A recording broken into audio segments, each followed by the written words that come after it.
खबर का रुख करेंगे। कांग्रेस पार्टी छोड़कर बीजेपी में शामिल हुए कुलदीप बिश्नोई का कहना है कि कांग्रेस पार्टी का हल्ला बोल गांधी परिवार को बचाए रखने की एक कोशिश है। हिसार में कुलदीप बिश्नोई ने कहा कि कांग्रेस पार्टी अब खात्मे की तरफ जा रही है। हिसार में कुलदीप बिश्नोई से खास बातचीत की हमारे सहयोगी डॉक्टर महेश कुमार ने। कांग्रेस पार्टी छोड़कर भारतीय जनता पार्टी में शामिल हुए कुलदीप बिश्नोई इस वक्त हमारे साथ बने हुए। कुलदीप जी, कांग्रेस पार्टी की हल्ला बोल रैली, महंगाई को लेकर पूरे देश में हाहाकार, कांग्रेस पार्टी की तरफ से बात कही जा रही है और आज दिल्ली में शक्ति प्रदर्शन कह सकते हैं या कह सकते हैं कि जनता की आवाज को सरकार तक पहुंचाने की कोशिश हल्ला बोल रैली के जरिए कांग्रेस कर रही है। देखिए, कांग्रेस पार्टी को जनता के लिए रैली नहीं कर रही है। कांग्रेस पार्टी अपने आप का अपना वजूद बचाने के लिए रैली कर रही है। कांग्रेस पार्टी का प्रदेश में और देश में कुछ नहीं बचा है और जो थोड़ा बहुत लोग बचे हो रहे वो हमारे से भागे ना, इसलिए उनको संगठित करने के लिए एक ड्रामा रचा जा रहा है और कुछ नहीं। गुलाम नबी आजाद को लेकर आपने कहा था कि पार्टी अगर जिम्मेदारी दे तो मैं भारतीय जनता पार्टी में शामिल कर सकता हूं, क्या कोई संवाद गुलाम नबी आजाद से आपका हुआ है? देखिए, मुझे अभी जब तक मुझे पार्टी नहीं कहेगी तो मैं संवाद कैसे करूंगा। अगर पार्टी मुझे ड्यूटी लगाती है तो मेरा दावा है मैं उनको मना सकता हूँ। लेकिन आपकी काफी नजदीकी गुलाम नबी आजाद रहे हैं। पार्टी छोड़ने के बाद क्या कोई व्यक्तिगत संपर्क आपसे हुआ? क्या आपने कहा कि इस तरफ आ सकते हैं आप?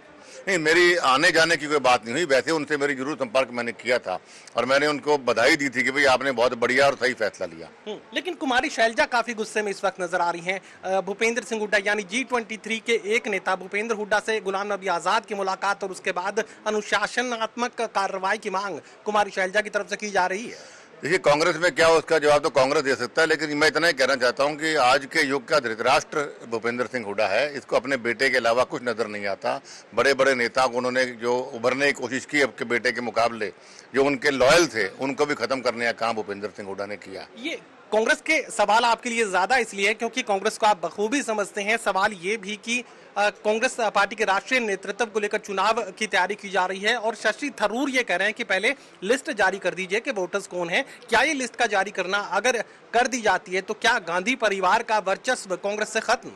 देखिए, कांग्रेस पार्टी का प्रधान राहुल जी बने या कोई और बनेगा उनका डमी है। अगर या तो राहुल खुद बनेंगे या उनका डमी बनेगा। और कांग्रेस की जो हालात आज है उससे बदतर ही होने वाले, इंप्रूवमेंट का कोई स्कोप नहीं है क्योंकि इनकी आइडियोलॉजी नहीं है। जो कांग्रेस की आइडियोलॉजी नेहरू जी इंदिरा जी की थी उससे कांग्रेस पूरे तरीके से भटक चुकी है। कांग्रेस पार्टी की ना कोई नीति है ना कोई नीयत है। ये सिर्फ जब उनकी यहाँ विदेश से घूम के राहुल जी अब आ जाते हैं तो कुछ रैली करके फिर विदेश चले जाते हैं, फिर छुट्टी मनाने आ जाते हैं। तो ही नॉट ए सीरियस पॉलिटिशियन। जब तक आप संजीदा तौर पे पुरानी जो परंपरागत आपके वोट बैंक है पूरे देश के अंदर, उनकी भावनाओं के अनुरूप अगर आप काम नहीं करेंगे तो कांग्रेस पार्टी आगे नहीं बढ़ सकती। गुलाम नबी आजाद के कांग्रेस पार्टी से निकलने के बाद क्या आप ये मानते हैं कि G23 का वजूद अब भी राष्ट्रीय कांग्रेस में बना हुआ है?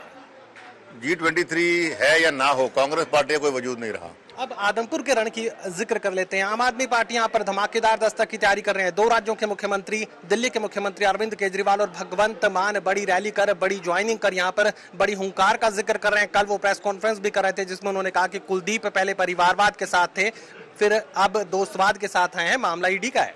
बिल्कुल, मैं मेरे परिवार के साथ हूँ। आदमपुर मेरा परिवार है, बिल्कुल ठीक कहा उन्होंने।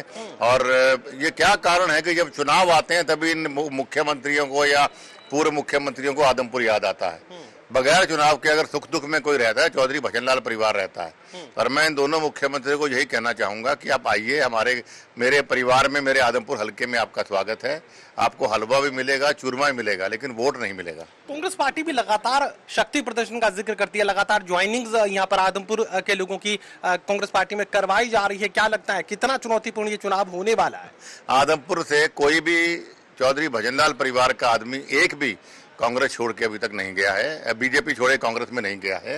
और जो जिन लोगों के ये फोटो या नाम डाल रहे हैं वो हमेशा से हमारे खिलाफ रहे। कोई एक भी आदमी साबित कर दे कि कोई भजनलाल परिवार का आदमी छोड़ के कांग्रेस में गया है तो मैं संन्यास ले लूंगा। चलिए, मेरा आखिरी सवाल, सोनाली फोगाट से आपकी बातचीत हुई थी, फार्म हाउस पे मुलाकात भी हुई, उसके बाद एक जो सूचना सामने आई उसके बाद उनकी हत्या का मामला सामने आ रहा है। अब उस दिन क्या संवाद आपसे हुआ था और अब क्या मांग आप कर रहे हैं? देखिए, उस दिन बड़ा अच्छी वार्तालाप हुई और बड़ी कॉर्डियल मीटिंग थी हमारी, लगभग पौना घंटा 1 घंटा उनके घर पे चली।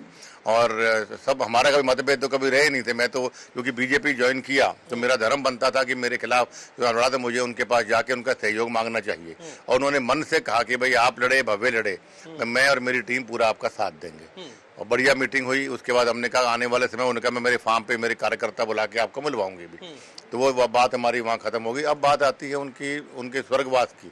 बहुत दुर्भाग्यपूर्ण है, बहुत शॉकिंग है। और मुझे पता लगा परिवार बार बार मांग कर रहा है सीबीआई की, तो हर हालत के अंदर सीबीआई की इन्वेस्टिगेशन होनी चाहिए। जो परिवार चाहता है वो उन परिवार को, सरकार को देना चाहिए, ताकि दूध का दूध पानी का पानी हो सके। चलिए, कुलदीप बिश्नोई की तरफ से कांग्रेस पार्टी पर बड़ा हमला, खात्मे की तरफ है कांग्रेस पार्टी और कोई भी परिवर्तन कर ले कांग्रेस पार्टी के भविष्य में किसी भी तरह का परिवर्तन अब नहीं होने वाला। सहयोगी कमल के साथ doctor Mahesh Kumar, total news, Hisar.